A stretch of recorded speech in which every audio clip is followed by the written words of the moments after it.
in so much trouble. Trouble! Trouble! Trouble! It's freaking everywhere. Listen, man, I'm just an arm wrestling fan. I'm I'm nothing. Don't pay attention to anything I say. And why get all up in arms? Nobody's even listening to this. I mean, maybe there's one or two crazy people out there that are just so fanatical like me. I'm talking to you. That's all I cared about. You out there, you arm wrestling fanatic, you're my best friend. You, me and you, we have something in common. You, me, you. Let's get together. Let's talk about arm wrestling, huh? That's all I care about.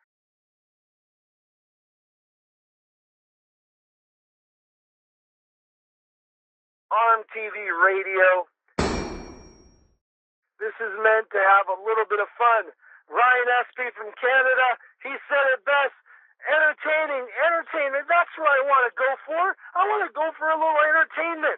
How many of you right now, nothing's going on in arm wrestling, there's no tournament in your area, and you are just wishing you could turn on the TV and get some arm wrestling? So anyways, that's who I'm talking to. Let's just all relax a little bit. Huh? Let's do it. Let's just relax. Count slowly from... I'm going to ask you to relax. Close your eyes. Put your hands on your hips or your thighs. Just relax. Close your eyes and gently imagine a place of happiness in your mind. Nothing, quiet and peaceful. Imagine the happiest place on earth that you can imagine in your entire life. And look closely. You'll see. Do you see it? Do you see it? I see it. I see it now. It's an arm wrestling table. That's right. An arm wrestling table right there in my happiest place on earth. One arm wrestling table. The only problem is nobody's arm wrestling on it. So I want you to imagine that happy place and imagine yourself with whoever your favorite foe or your favorite competitor. Imagine you're on that table right now. Imagine your elbow is solidly placed into the pad and you've got your right hip dug into the table and you're fighting for your grip. Imagine your favorite ref right there is going to give you the best grip ever, and your competitor, he's giving you a fair grip and he's just gripping and then ready, go! And then go and you're fighting for your life and you got your hands on top, you're in control, and you're coming close, you're almost to the pad, but you feel the finger pressure coming, he's curving your hand around, he's folding your hand back, and you think to yourself, no, I'm not, you're driving, you suddenly, you see him shift weight, and you throw up your shoulder, and you fire it down, fire his hand into the pad, and you won!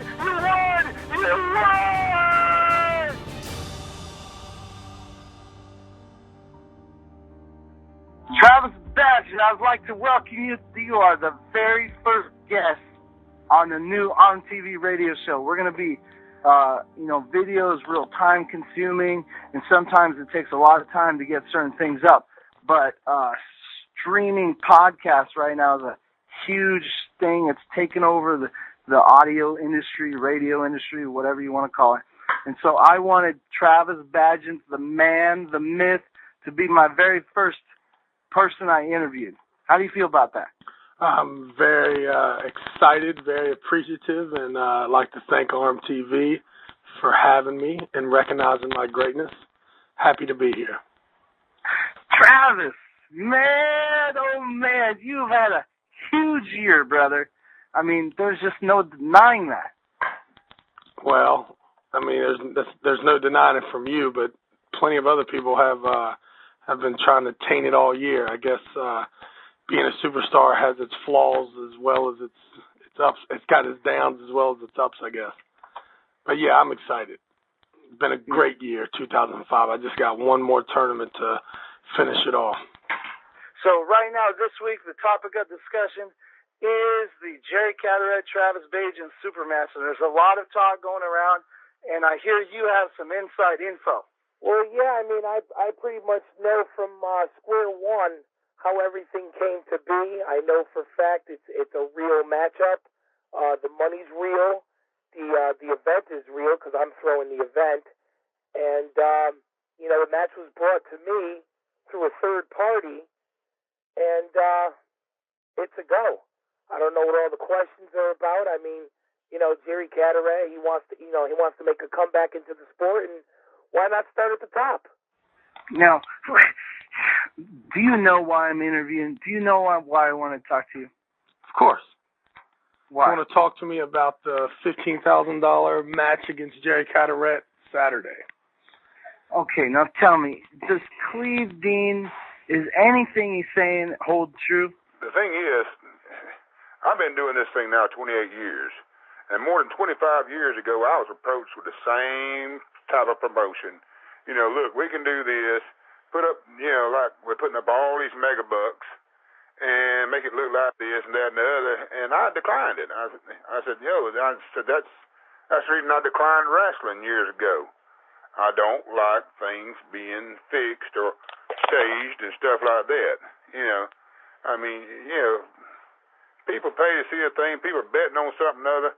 Let the outcome be the outcome, what it really is. Don't stage it. And what better publicity stunt, and that's the thing about Travis. He's out for the publicity. He's out for the money.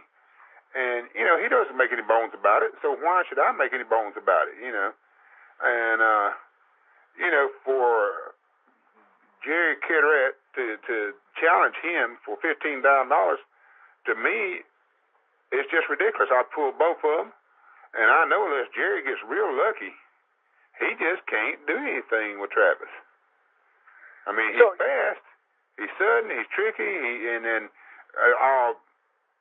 when I compare him to anybody, I won't call him no slouch. I'm just saying he can't do this with Travis. No. But, I mean, I don't know Cleve Dean, and Cleve Dean doesn't know me.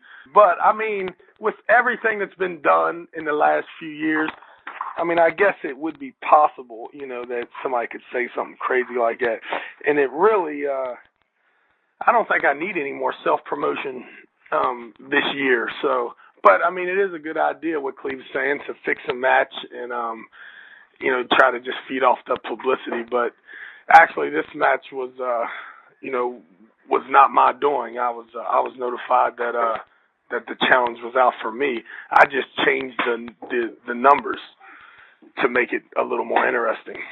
I thought they were pretty stupid. I mean, to be honest with you. Cleve Dean, I mean, he's admitted to being out of the sport for 5 years.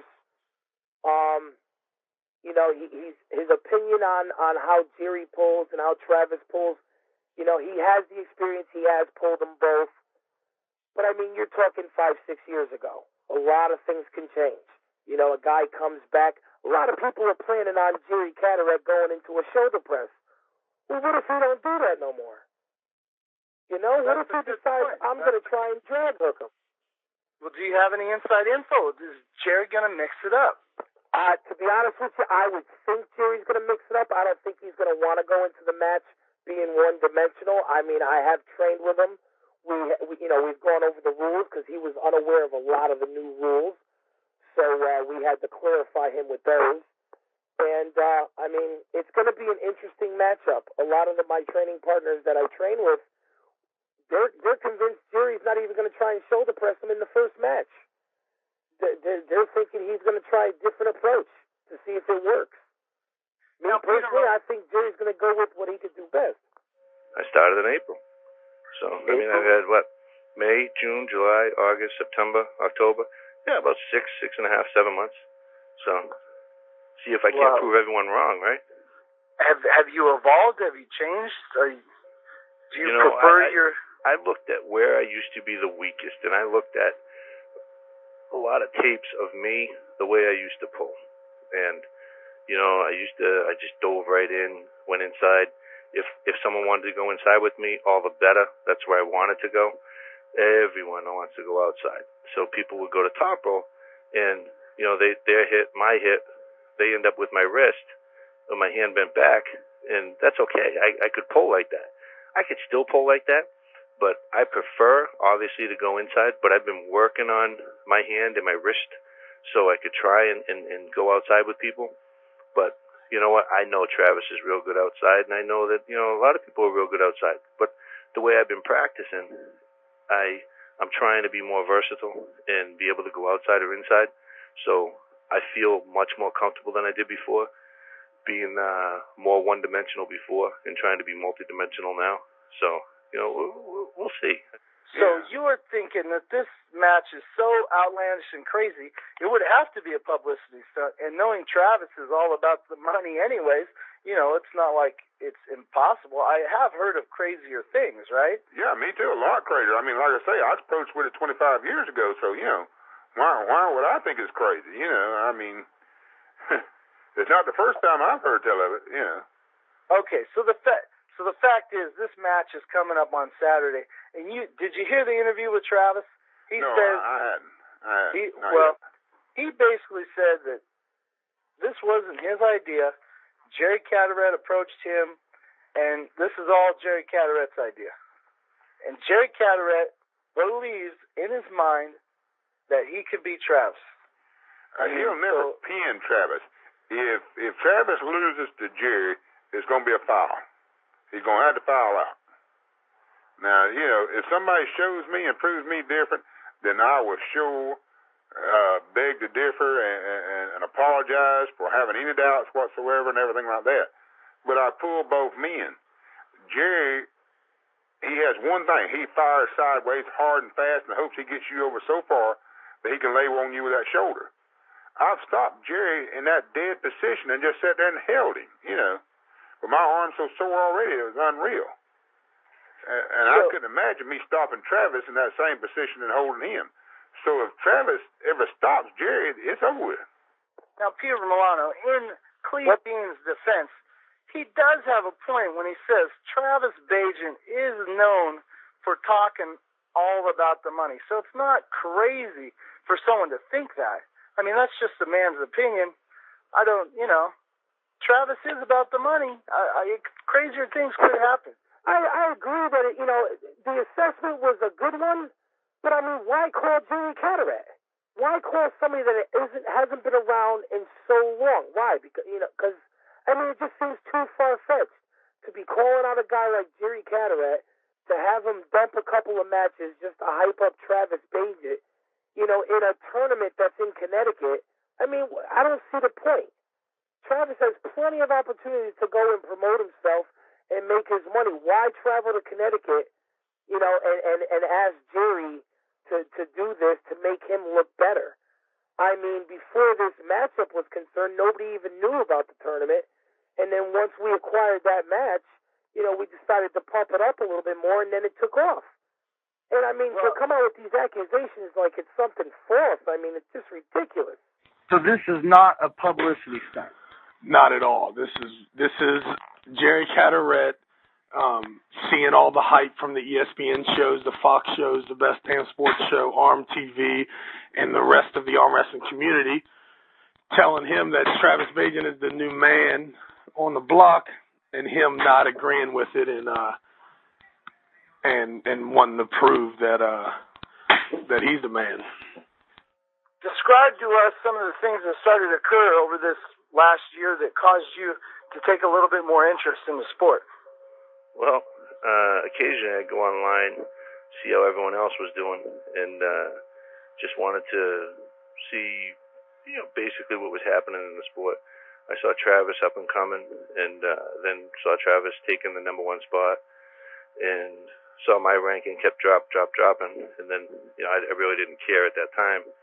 And then the sport started getting more recognition, and with all the more attention, they kept focusing on the sport. And then Travis kept getting, bigger and bigger, and he brought a lot of attention to the sport, and he still does bring a lot of attention to the sport, which is, it's a great thing.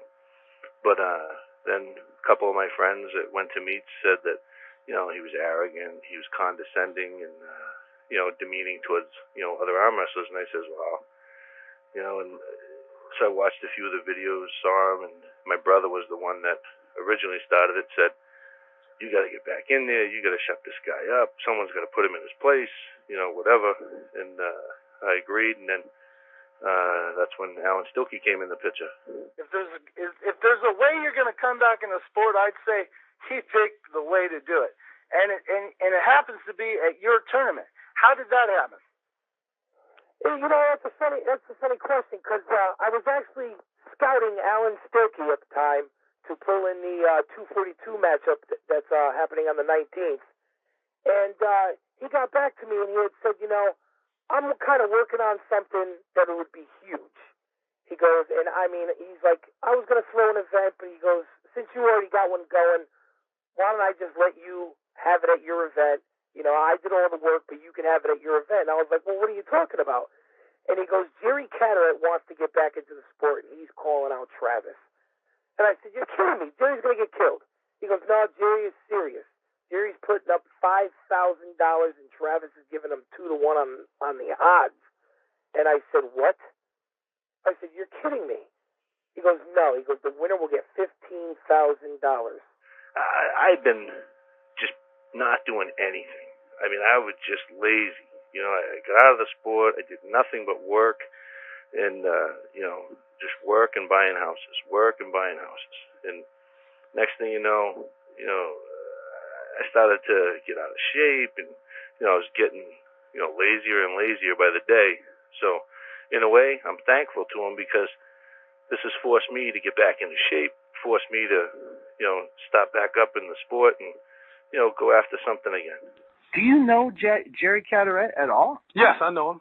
I spent time with him in Virginia Beach in 2000, in Baton Rouge in 99, in Atlanta in 2000, and in Bakersfield, California in 2001. Now, for me, being a non-arm wrestler, looking outside, inside to the arm wrestling world, I would think Jerry Cadorette is kind of a symbolic thing that's going on. I think a lot of people right now wish that they could challenge you like that. They saw you on ESPN. Right. But see, the thing about Jerry Cadorette, it's not a wish to him. He is a arm wrestler. I mean, this guy right here was arguably the second, third to 10th placed arm wrestler on the planet at one time. Now, I've been told when you kind of retired that you were one of the best arm wrestlers. Is that true? Yep.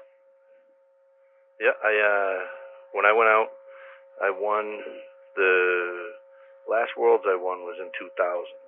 And I won the Nationals from 94 to 2000. And, basically, when I was training, I couldn't lose.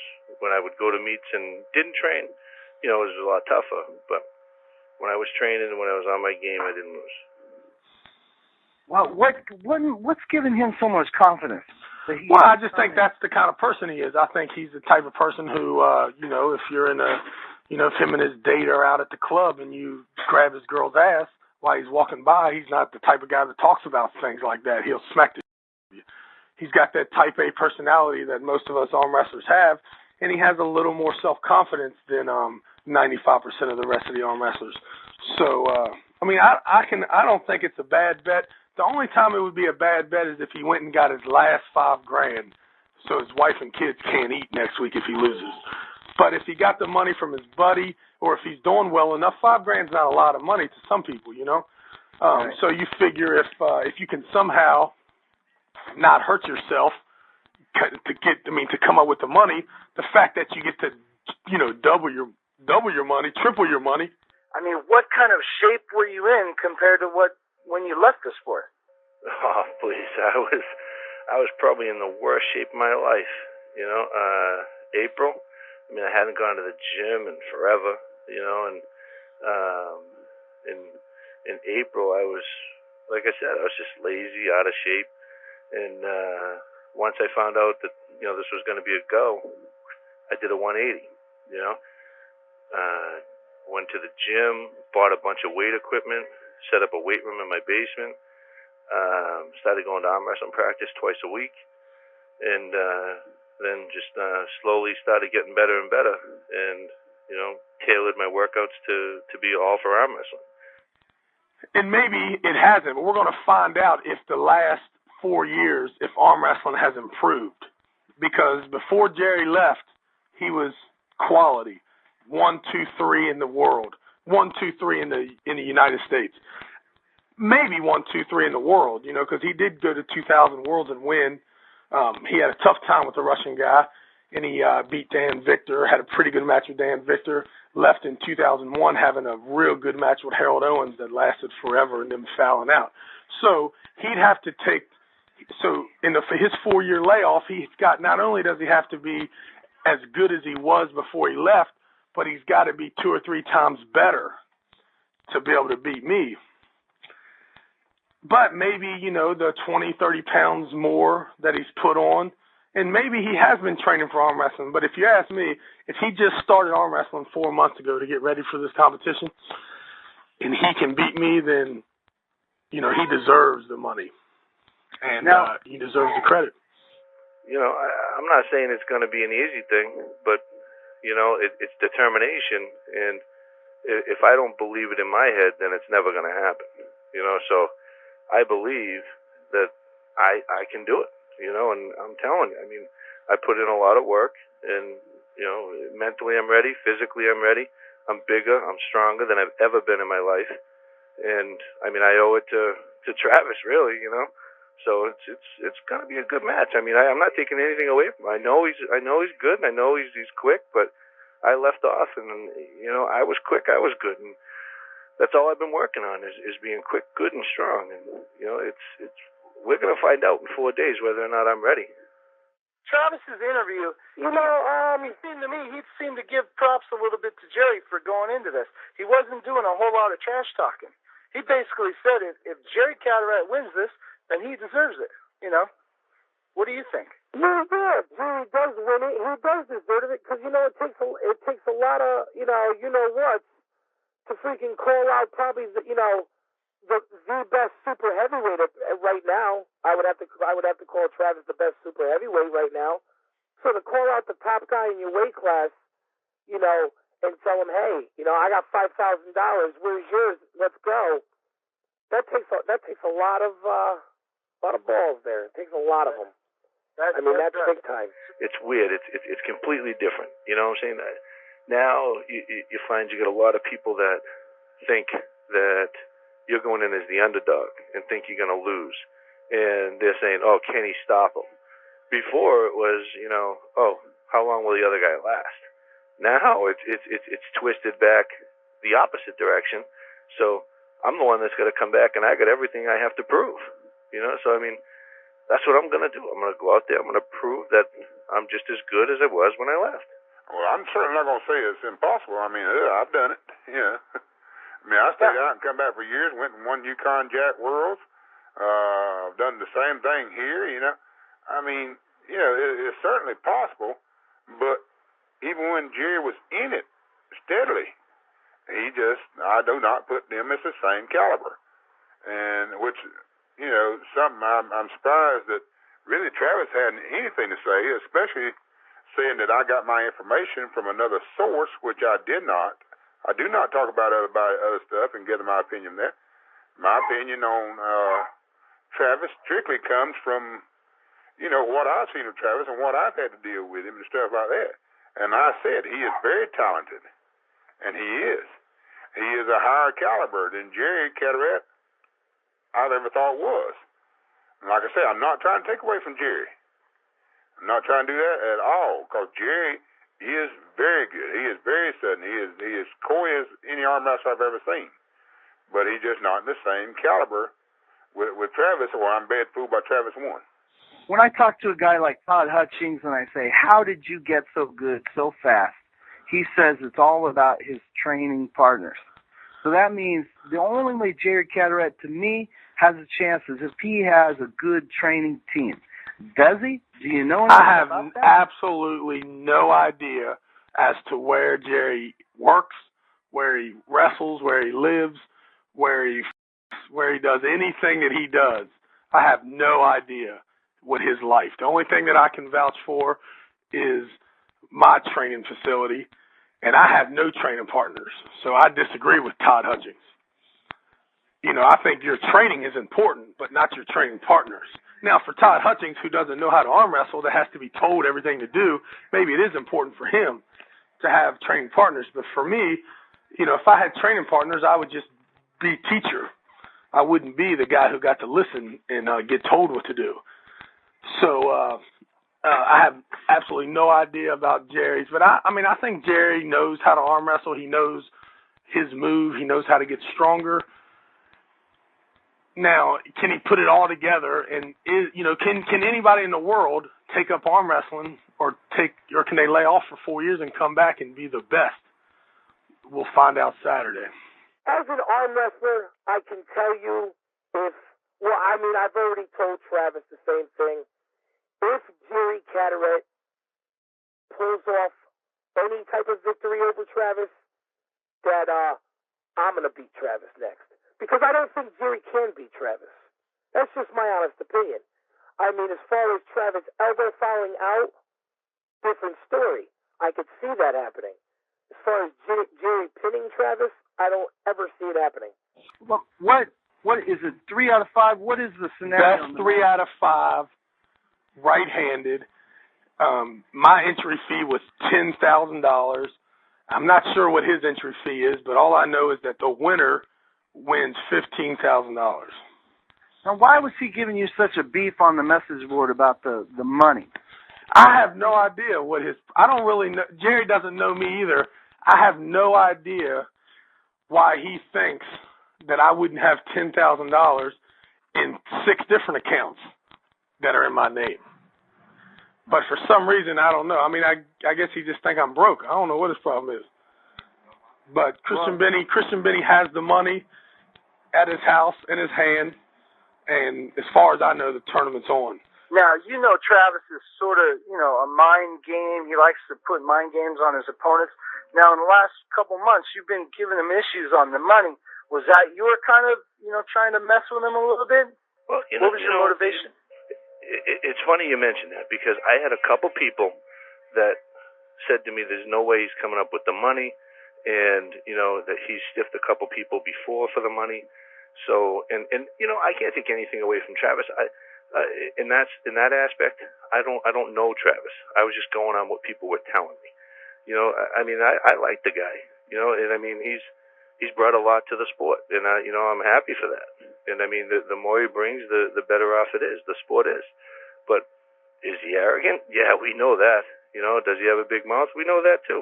And when he wasn't responding, I sent him a few emails, and I still haven't talked to him on the phone, but or I did, and it was real brief, but that was a long time ago.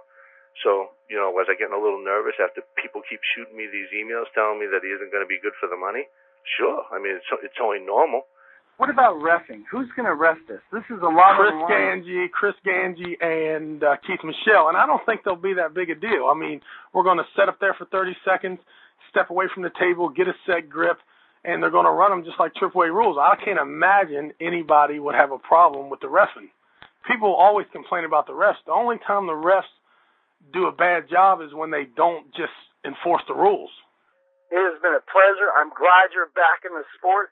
Travis has brought some excitement, but I can tell that you'll bring some excitement as well being back involved in the sport. Thank you very much for your time, and I will see you this weekend, sir. No problem, Gary. Thanks, and I'm not going there to lose. All right. This match will happen Saturday. We'll be there to film it, and we'll see what happens. I hope it turns out, real good and people enjoy it. And like I told on the other board, post on the message board, this is not to have any reflection on anybody. This is strictly an opinion. And of course. I don't ask anybody to agree with it. I just ask them to respect it as an opinion. That's it. Thank you very much for being the very first radio interview on ARMTV. Well, thanks, ARMTV, for recognizing the greatness. But I'm going to let you go back to your day, Mr. Cleve Dean, and I just want to thank you very much, sir. Well, I certainly appreciate it. And again, like I say, I wish Travis, please don't bring any other names into anything. Just accept the fact that I'm doing this on my own judgment, please. Okay? Okay, it's Cleve Dean's opinion on ARMTV Radio Show. We'll see you later, sir. Thank you. We have got hate mail. We've got fan mail. let me tell you, the very first interview with Travis Bagent has polarized the nation. They either love him or hate him. Then we had Cleve Dean on. We had Jerry Cadorette. All about this match coming up this Saturday. It is crazy. And I am very thankful to welcome back the man himself, the troublemaker, Travis Bagent. Welcome back, Travis. Thanks for having me. I'm glad to be back. Now, Travis Bagent, you were our first interview, and we caused the rumbling, the earthquake around the world, crazy stuff. Now, let me ask you, how you doing today, 2 days before this match coming up? I'm doing okay. I'm good. I'm focused. It was a bit of a distraction the last couple of days. I got a hold of my sponsors and filled them in that the show was canceled. Returned my money to them, and then a few hours later, I find out the tournament's back on. So I went to go get my money from them, and they were a little skeptical at the time, so I had to go a different route. And I called my boy Amadeo up in New York, and he ran the money over to Christian. So now Big Bad Amadeo Goga has a personal. Somewhat, how do you say, if someone has a vested interest, that's what he has now. He has a vested interest in the outcome of the tournament. Wow. Let me ask you, Travis, what this kind of drama, this kind of controversy that has been created over the last 3 days, what does that do to your focus? Does it affect you at all from your game?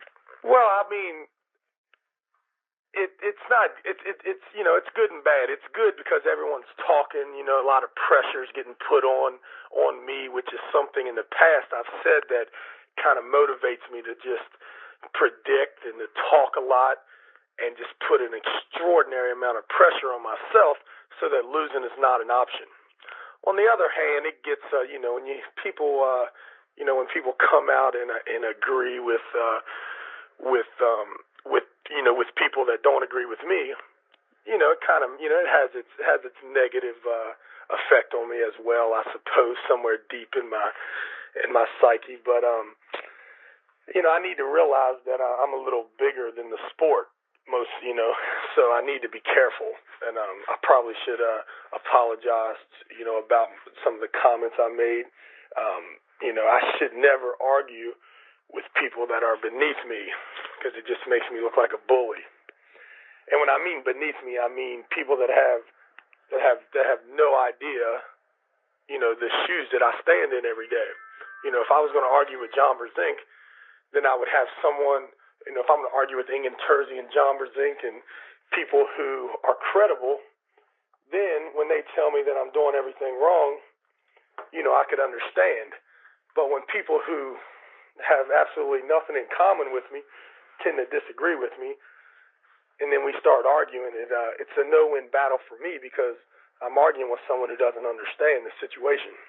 So that's a bit of a problem, and I need to rectify that, and I'll just throw it out there right now that I'm sorry for anyone that I offended, any promoters, any people, any arm wrestlers, anybody, and I apologize to you, ARMTV, for getting you involved in all this crazy stuff. I think we both kind of got ahead of ourselves, with that morning conversation that we had. Not knowing exactly what was going to transpire from it, but I think we learned, and hopefully we'll be a little smarter in the future. Let me ask you, we're going to wrap this conversation up. I want to ask you a couple questions about Jerry Cadorette and his interview. What do you think when you hear that a man came out of retirement solely and purely because of your mouth? It makes me feel great. It makes me feel like I'm kind of a father figure to Jerry Cadorette. I just living my life, doing my thing, having no idea that I'm affecting, people in everyday life. And I'm proud of the young man. I hope that his dreams come true, and I hope that this ass whipping won't set him back very much. Because he is getting the ass whipping, 100%. I'm going to beat him the first match easy, and I'm going to tell him I'll give him $500 if he quits right now. But if he pulls another match, I'm going to beat him to death. Ladies, all right. And the third match, I'm going to pose with him, and I'm going to turn in a hook with him, and I'm going to see if he's strong, because I don't think he's very strong. There's a chance they don't allow him to arm wrestle. What would you think about that? Well, I don't think that'll happen, because Christian Binney is like one of the security, like the head of security for the bar. So, I mean, Christian knows the owner of the bar. So worst case scenario is me and Travis just go at it, not part of the tournament, after the tournament. So, I mean, I'm ready. There's going to be a bunch of people come down to watch. And, there's a lot of people that want to know what's going to happen. So if it had to happen, in the middle of the floor, so be it. It's going to happen. I'll do it outside the bar. I don't care. And now I'm proud to present Travis Bagent. We have the man himself on the line. Just went to battle. Just had a war in Connecticut with the man, Jerry Cadorette. Travis, welcome to the show. Thanks for having me, sir. Talk to us, Travis. Describe to us what happened today. I lost, just best 3 out of 5, and Jerry was a little stronger than me today. I still got goosebumps about the whole Jerry Travis thing at the very, very end. 'Cause I mean, God, Jerry beat him. Jerry pulled it off. 3+ years in retirement, comes up, puts his mouth there, puts his cash there, and does it. I mean, oh my God. Can you freaking believe it? I didn't think it was possible, but he did it. Wow. Everyone's doing a 180, where my messages, my emails are all full with people saying, I guess my foot's in my mouth, I ate my words. They doubted me, but I mean, I understood. They haven't seen me in a long time, and for some people that are new to the sport, they never saw me. When the tournament first started for you guys, it got crazy. The crowd got into it, and there was a lot of arguing on the table. Describe to us.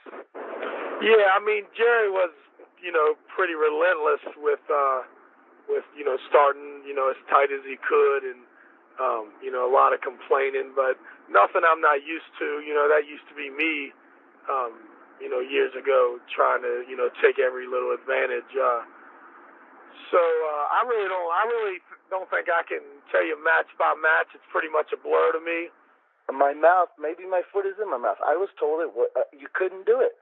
And, I'm just a fan of arm wrestling, but, you overcame, and here you are, the winner. It's got to be an amazing feeling for you because it was such a battle. I mean, it was hard fought. Oh, yeah, I can't take anything away from that match. That match, I'll tell you, I was very thankful it was done on that fourth match, because had we had to go to a 5th match, I guarantee I wouldn't have been able to even compete in a 5th match. It was definitely a lot longer than I thought, and I'm sure it was a lot longer than Travis thought. I mean, Travis was saying he was going to go 3-0, and he almost did go 0-3, but it was, like you said, any given day, that match could go either way. The thing that sticks out the most to me is that, he kept his shoulder tight the whole time. They said, ready, go. I think I usually would get we'd pretty much stop in the center. I'd take a little bit of advantage. My shoulder and my body would shift towards my pin pad. My arm wasn't quite going as fast as my hand. I told myself that as long as I keep my right shoulder, behind my hand, then he can't get his shoulder in there. But, for whatever reason, I looked up, a few times during the tournament, and I'd be damned if I wasn't at 10 o'clock with his shoulder and back. That's all I could see. So, he was relentless, and the referees, they were consistent. I heard a lot of complaining from people telling me that, I got screwed and this or that, but, I was up there, and I don't think that anyone deliberately did anything. If there were some elbow fouls missed, then we'll see it on ARMTV. I was real strong for this match, but endurance is what I lacked, because I usually, 3 years ago, 4 years ago, I would be able to go long matches and then keep going, but I was also not under the assumption that we were going to be only resting 1 to 2 minutes in between matches. So, yeah, there wasn't a lot of rest between your matches. I mean, was that planned, not planned? No, I didn't know it was only going to be 1 or 2 minutes. I mean, I surely would have asked for, at least 4 or 5. I mean, we were setting up. It was taking us a minute just to try to set up before we went into a ref grip. And I think every match went into a ref grip, and then every match after in a ref grip, we ended up going in the straps. And then, I mean, you're looking at 1 minute there, 2 minutes, 3 minutes.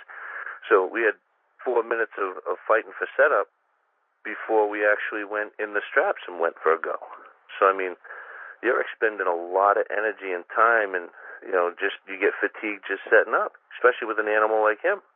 But for the most part, it was going to be hard to pin Jerry Cadorette today. And, the one time I did get one on him, he got caught sleeping. Chris Ganji finally kind of moved his shoulder back a little bit. And then, from there was a lane to beat him. So he kind of got flashed. I think I may have pinned him the first match before my elbow was coming off the back.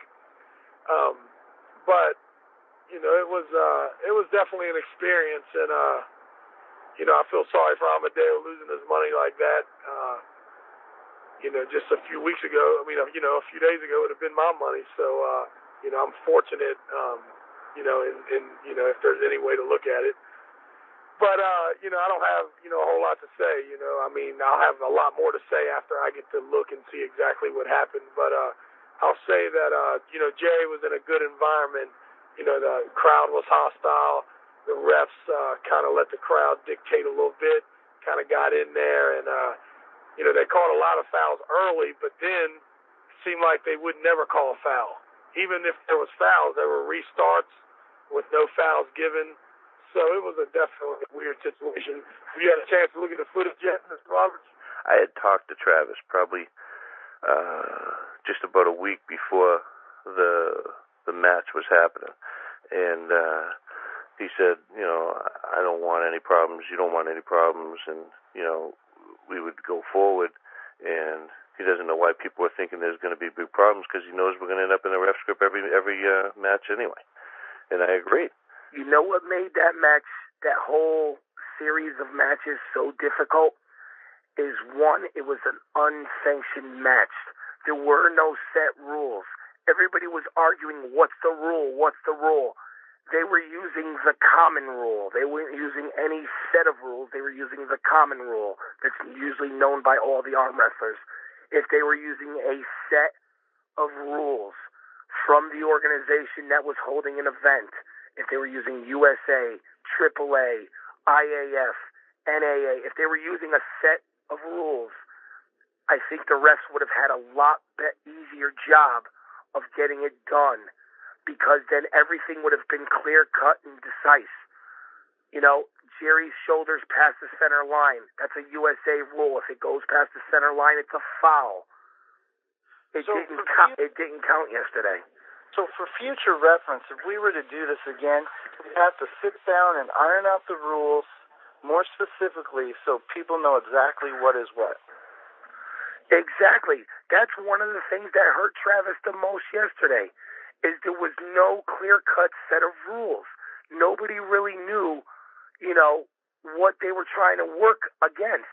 Arm wrestlers will take the rules, and they'll understand the rules, and they'll work within the rules to get their wins. And then it looked to me like you were fouled for moving your shoulder in on a ref script. What was the call there? A warning. We that was one of the things we went over, which rules we were going to go by, and both Travis, myself, and both referees asked how they wanted it officiated, and because it was not affiliated with any federation, it was, me versus him, and we went with standard rules, and then if you move while setting up, or if you hit prior to the go, it was going to be a warning, not a foul on the first one. And then if you moved again while in ref script or before go, it would be a foul. Is going back to Cleve Dean's comment that this match could have been a fix. I was there. I saw it. It was a battle. There's no way that any of that was staged. That was for real. Both of you guys were determined to take that win home, and the way it unfolded was amazing, honestly. Great.